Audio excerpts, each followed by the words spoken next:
안녕하십니까. 비콘테스트 챔피언 부문 장려상 수상팀 차지에이블의 발표자 김윤지입니다. 여러분 1.25 이 숫자가 무엇을 의미하는지 아실까요? 바로 용인시 완속 충전기 한 기당 전기차 비율입니다. 단순히 이 수치만 본다면 용인시는 전기차 충전 인프라가 이미 충분히 갖춰져 있다고 볼 수 있습니다. 그렇다면 오른쪽에 51%, 이 숫자가 무엇을 의미하는지 아실까요? 용인시 완속 충전기 중 외부인이 이용 불가능한 충전기 비율입니다.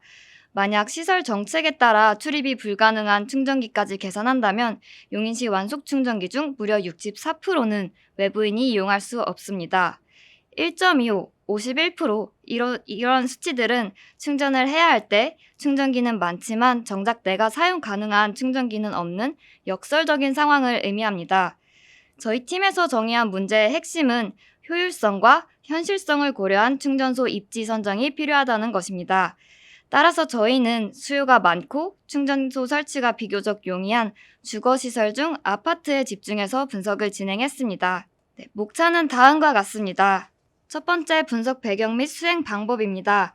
비즈니스 관점에서 해당 공모전의 목적과 요구사항을 이해하기 위해 저희는 뉴스, 논문, 정책 등 다양한 데이터를 조사했습니다. 이를 바탕으로 저희 팀은 분석 배경을 두 가지로 정리했는데요. 첫 번째, 용인시에는 이미 전기차 대비 전기차 충전기가 충분히 많이 설치돼 있다. 두 번째, 기존 설치된 충전기가 소비자의 수요를 충족시키지 못하고 있다. 따라서 충전 수요가 많지만 충전기가 충분하지 않은 지역, 즉 수요 공급 불균형 지역을 우선적으로 분석했습니다. 분석 수행 방법입니다. 첫 번째, 긴 시간이 소요되는 완속 충전기 특성상 주거시설과 업무시설에 적합하다고 판단을 했습니다. 두 번째로, 제공받은 데이터에서 앱 실행 지수, 즉 수요가 높은 지역은 주거시설이 밀집된 행정동이 다수이므로 주거시설을 중심으로 분석했습니다. 세 번째, 주거시설 중에서도 상대적으로 세대수가 많고 또 확충 여력이 있는 아파트를 기준으로 입지 후보를 선정했습니다. 분석 수행 시 고려사항입니다. 왼쪽은 충전기가 설치된 아파트 약 2,400곳 중 무려 25%가 하루 1시간 미만 이용되고 있다는 22년 10월 보도된 뉴스 기사입니다. 오른쪽은 아파트가 설치된 충전기가 거주민들의 반발로 사실상 외부인은 이용이 어렵다는 내용의 뉴스입니다. 즉, 현실적으로 본인이 실제 거주하는 단지 내에 충전기만 이용이 가능합니다.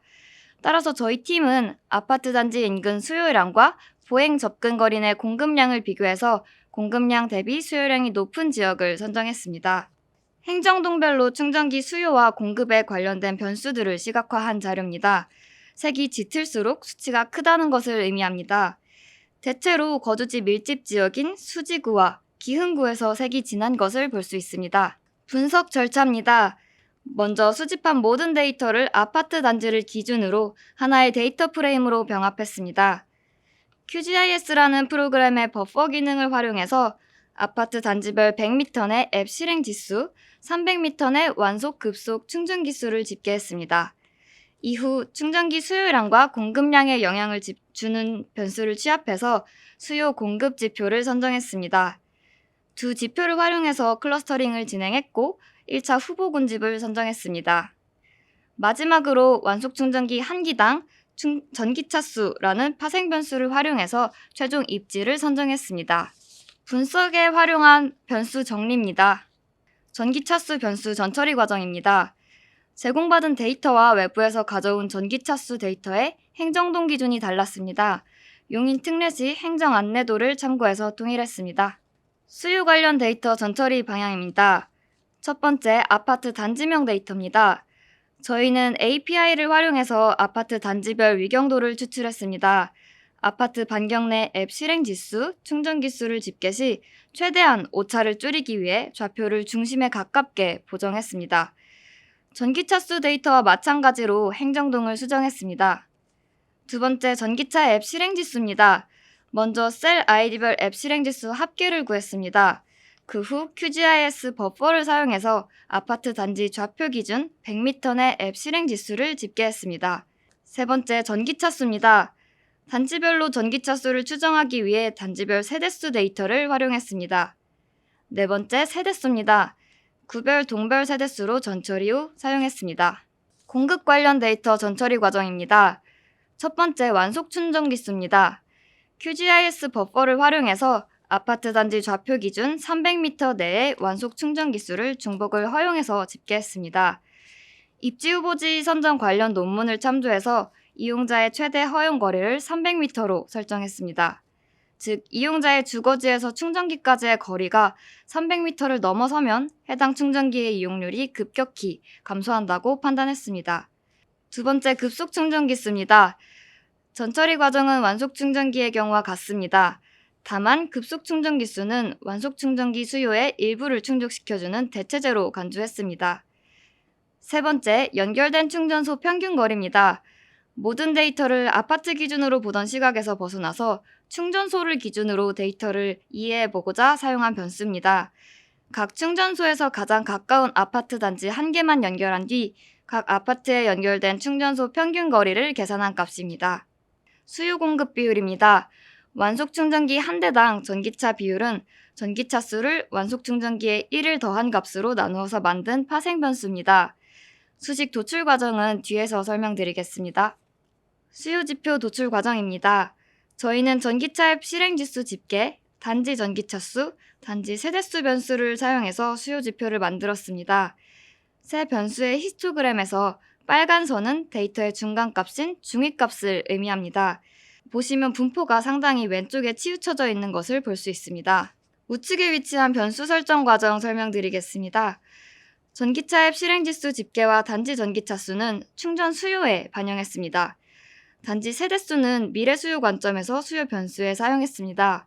세대수가 많을수록 충전기 인프라가 잘 확충되어서 미래에 전기차로 바꿀 가능성이 크다고 생각했습니다.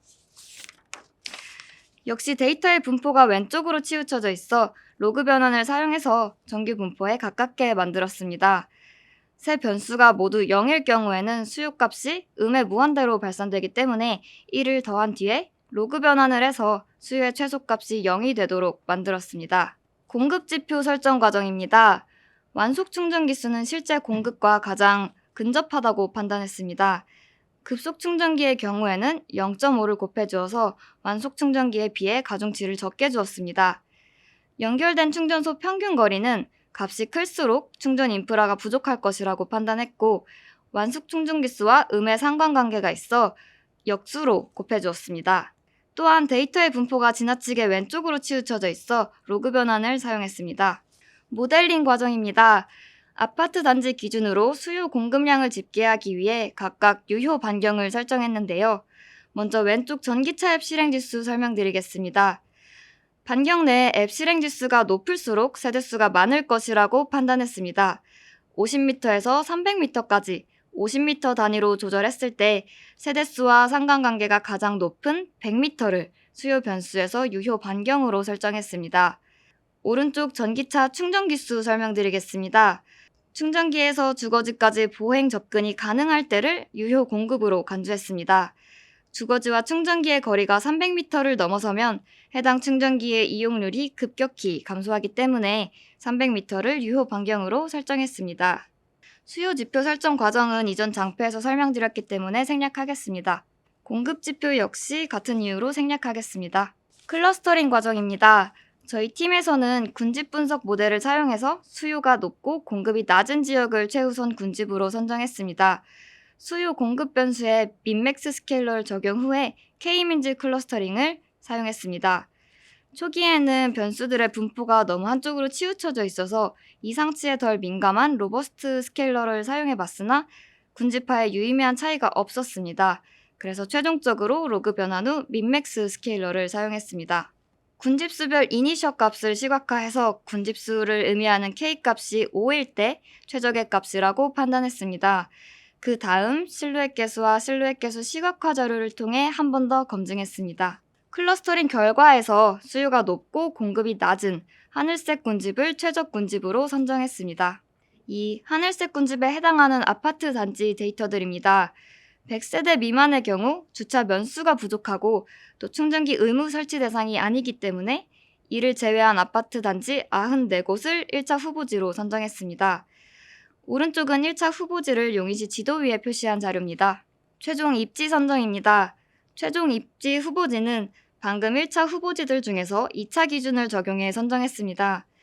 2차 기준은 논문을 참조해서 완속 충전기 1기당 전기차 대수 4 이상으로 설정했습니다. 또한 값이 무한대로 발산하는 것을 방지하기 위해서 분모에 1을 더해 보정해 주었습니다. 아래 데이터는 2차 기준을 적용한 최종 후보지 7곳입니다. 분석 결과입니다. 최종 후보지를 1순위, 2순위로 나누었습니다. 1순위 입지는 동천자이 아파트입니다. 동천자이는 반경 300m 내 완속, 급속 충전기 모두 0개입니다. 하지만 단지 내 전기차 수는 약 25대로 추정되고 1,400대가 넘는 대단지입니다. 따라서 동천자이를 1순위 입지 후보지로 선정했습니다. 다음은 2순위 입지 후보지들입니다. 분석 결과 정리입니다. 첫 번째, 충전소 확충이 필요한 입지는 기흥구 5곳, 수지구 2곳입니다. 두 번째, 수요량에 비해 공급량이 가장 부족한 곳은 1순위 입지 후보지인 동천자이 아파트입니다. 수요 관련 변수가 모두 높지만 단지 내 충전 시설이 없기 때문에 충전소 확충이 가장 시급하다고 판단했습니다. 세 번째, 추가로 충전소 확충이 필요한 곳은 기흥구 아파트 단지 밀집 지역입니다. 예를 들어 2순위 입지 후보지 중 구갈 한양아파트, 구갈 한성 1차 아파트, 기흥역 센트럴 푸르지오 모두 완속 충전기가 부족하면서 대단지가 밀집된 지역에 위치하기 때문입니다. 기대 효과입니다. 첫 번째, 완속 충전소 확충 시 생활권역 내 충전소 미비로 인한 충전 불편이 해소될 것으로 기대합니다.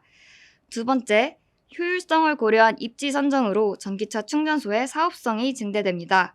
사업 배경에서 설명드렸듯 약 2,400여 개의 아파트 단지에 설치된 충전기 중 무려 25%가 하루 1시간 미만 이용됩니다. 이는 사업성을 고려하지 않고 설치된 기존 충전기가 보여주는 단적인 부작용이라고 생각합니다. 세 번째, 전기차 충전 인프라 확충으로 잠재 고객층을 유입시켜 국내 전기차 확산에 기여할 수 있습니다. 한계입니다. 첫 번째, 실제 충전량을 수요에 반영하지 못했습니다. 한국전력공사 충전량 데이터를 확보했지만 충전소에 극히 일부 데이터만 있어서 사용하지는 못했습니다. 두 번째, 아파트를 제외한 주거지역을 고려하지 못했습니다. 100세대 미만 주거시설의 경우 부족한 주차면 수 때문에 효율성 높은 입지 후보지에 적합하지 않아 이번 분석에서는 제외했습니다. 세 번째로, 주거지역에 한해서 후보지를 선정했기 때문에 주거지 외 시설에 대한 고려를 하지 못했습니다.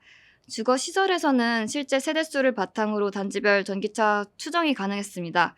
하지만 업무시설과 상업시설에서는 전기차 수 추정이 불가능해서 전기차 수 데이터 없이 수요를 예측하는 것은 무리가 있다고 판단했습니다. 방금 설명드린 두 번째, 세 번째 부분에서는 부족한 주차면 수, 충전소 설치 가능 여부 등 현실적인 문제로 다양한 데이터를 조사는 했지만 활용하지 못했습니다. 네 번째로, 데이터 시점이 일치하지 않습니다. 모든 데이터를 제공받은 데이터와 시점을 통일하고 싶었지만 현실적으로 불가능했습니다. 하지만 가능한 범위 내에서 데이터를 충분히 수집해서 아파트 데이터를 제외하고는 22년 6월, 10월에 사용된 데이터만 분석했습니다. 다섯 번째, 입지 선정 시 수요 공급 이외의 요소들을 고려하지 못했습니다.